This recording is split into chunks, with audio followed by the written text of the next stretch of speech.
Estamos no dia 12 de outubro de 1960 e a Assembleia Geral das Nações Unidas está reunida em Nova York. É uma reunião muito tensa na era da Guerra Fria. Os discursos individuais são pontuados por gritos, assobios e vaias. Mas, como se vê, isso está longe de ser tudo.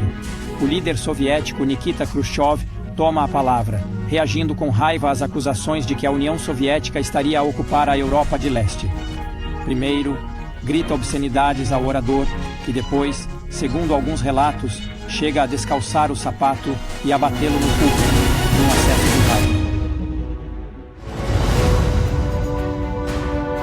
Com o seu discurso, Khrushchev confirmou a sua reputação de político controverso e errático, que, por um lado, denunciou publicamente os crimes do seu antecessor, Joseph Stalin, mas, por outro lado, foi ele que mandou esmagar a revolta na Hungria pelos tanques soviéticos, que decidiu construir o Muro de Berlim, ou que colocou o mundo à beira de uma guerra nuclear.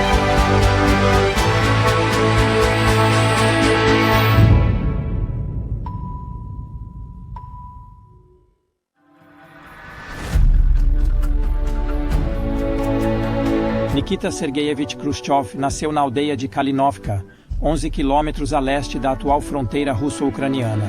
Os seus pais eram camponeses pobres, que mal conseguiam sobreviver. Quando Nikita tinha 14 anos, ele e a família foram trabalhar para a cidade de Yuzovka, atualmente Donetsk, onde trabalhou como metalúrgico. Inicialmente, a sua visão do mundo foi influenciada sobretudo pelo pai, que era um sindicalista ativo, e difundia a ideia do socialismo entre os trabalhadores. O filho também foi gradualmente absorvido pela política. Aderiu ao partido em 1918, quando tinha 24 anos. Durante a Guerra Civil que eclodiu na Rússia, após a Grande Revolução de Outubro, foi encarregado da educação ideológica dos soldados e voluntários. A primeira grande oportunidade da sua carreira política surge quando conhece Lazar Kaganovich. Este era um colaborador próximo de José Stalin, que se tornou chefe dos comunistas na Ucrânia em 1925. E Khrushchev começou a subir cada vez mais alto na escada do poder ao lado dele. Em 1933, tornou-se secretário do partido em Moscovo e 6 anos mais tarde, com 45 anos, membro do Politburo, a mais estreita liderança do país. A partir desse momento, o seu grande desejo foi finalmente realizado. Aproximou-se do grande Stalin.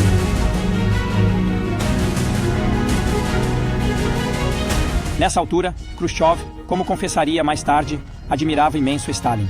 Mesmo as purgas em massa que Stalin desencadeou, em que milhares de pessoas acabaram no cadafalso e outros milhões nos gulags, não alteraram esse facto. Pelo contrário, Khrushchev não só apoiou estas atrocidades, como foi ele próprio muito ativo nelas.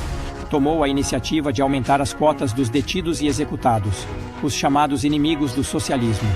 Por exemplo, na região de Moscovo, que ele dirigia, apenas 3 dos 38 principais dirigentes do partido sobreviveram às purgas stalinistas.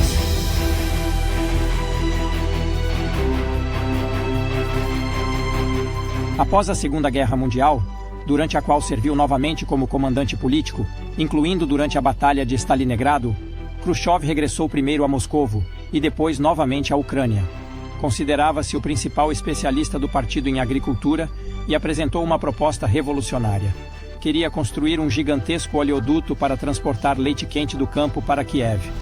Esta proposta foi demasiado ambiciosa até para Stalin, que rejeitou a ideia e classificou Khrushchev como um megalômano fantasioso.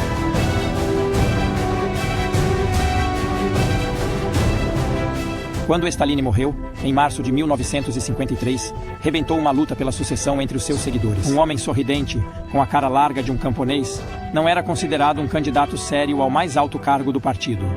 Candidatos muito mais famosos eram o então chefe dos serviços secretos, Lavrenti Beria, e o secretário pessoal de longa data de Stalin, Georgy Malenkov. Mas Khrushchev conseguiu afastá-los a ambos. Beria acabou no corredor da morte em junho de 1953, depois de ter sido acusado de espionagem numa reunião do Politburo. Malenkov preferiu desistir da sua candidatura após uma luta de bastidores. Nikita Khrushchev torna-se pela primeira vez primeiro secretário do Comitê Central do Partido Comunista, a 14 de setembro de 1953. e a sua posição como o homem mais poderoso do país consolida-se finalmente a 27 de março de 1959, quando recebe também o mais alto cargo governamental, tornar-se-á presidente do Conselho de Ministros, do governo soviético.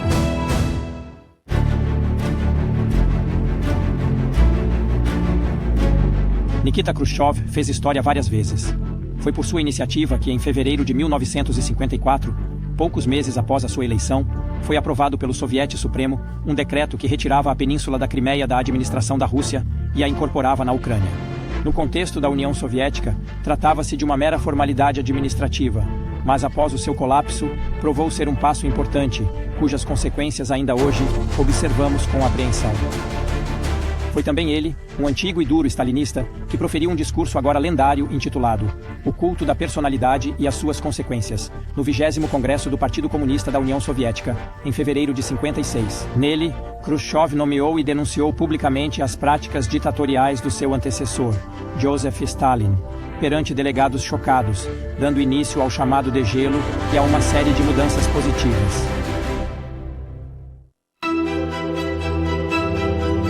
O poder totalitário no país começou a abrandar. Centenas de milhares de presos políticos regressaram dos gulags. A censura foi parcialmente flexibilizada e foram introduzidas pequenas reformas econômicas. Mas ficou claro desde o início que não se tratava de uma democracia ao estilo ocidental. Este facto foi plenamente confirmado no outono do mesmo ano. Depois, sob a influência dos acontecimentos na União Soviética, registrou-se um degelo em alguns outros países do bloco socialista. Na Hungria, os acontecimentos transformaram-se numa revolta anticomunista de âmbito nacional. Os protestos relativamente pacíficos dos húngaros contra o regime autoritário transformaram-se, em poucos dias, num motim sangrento. Khrushchev decidiu tomar medidas decisivas. Enviou tanques para o país em dificuldades, abateu a revolta e instalou uma nova liderança pró-soviética. Os combates causaram 4.000 mortos. Em relação ao Ocidente, Khrushchev procurou uma coexistência pacífica.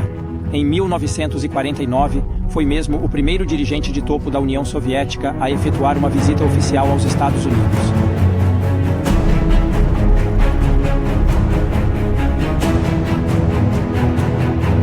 Paradoxalmente, porém, foi o mesmo Nikita Khrushchev, sob cujo reinado o mundo esteve mais perto do que nunca de um conflito nuclear durante a chamada crise dos mísseis de Cuba.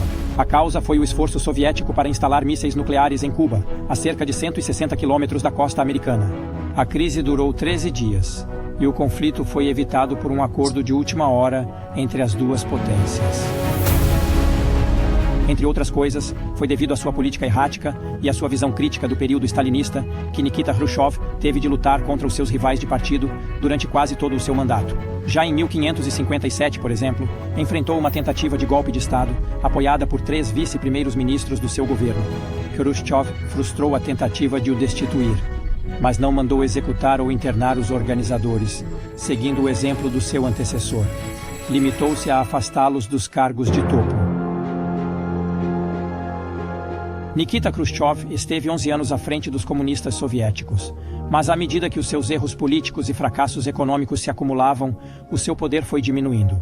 A mudança na liderança soviética ocorreu finalmente pouco depois da visita de Khrushchev à Checoslováquia, que se tornou a sua última viagem ao estrangeiro. Os rivais do partido destituíram-no em outubro de 1964, mas ele próprio pediu formalmente para ser destituído de ambos os cargos, por razões de saúde e devido à sua idade avançada. No seu lugar entrou o então número 2 na hierarquia do partido, Leonid Brezhnev. Khrushchev estava então nos últimos 7 anos da sua vida. Passou-os em reclusão na sua dacha, onde escreveu as suas memórias. Morreu em 1971, com 77 anos, de insuficiência cardíaca. Não teve um funeral de Estado e o principal jornal do partido anunciou a sua morte numa notícia de uma frase. Nessa altura, a União Soviética e todo o bloco socialista já eram totalmente governados pela mão dura de Leonid Brezhnev, e nada iria mudar até os anos 80.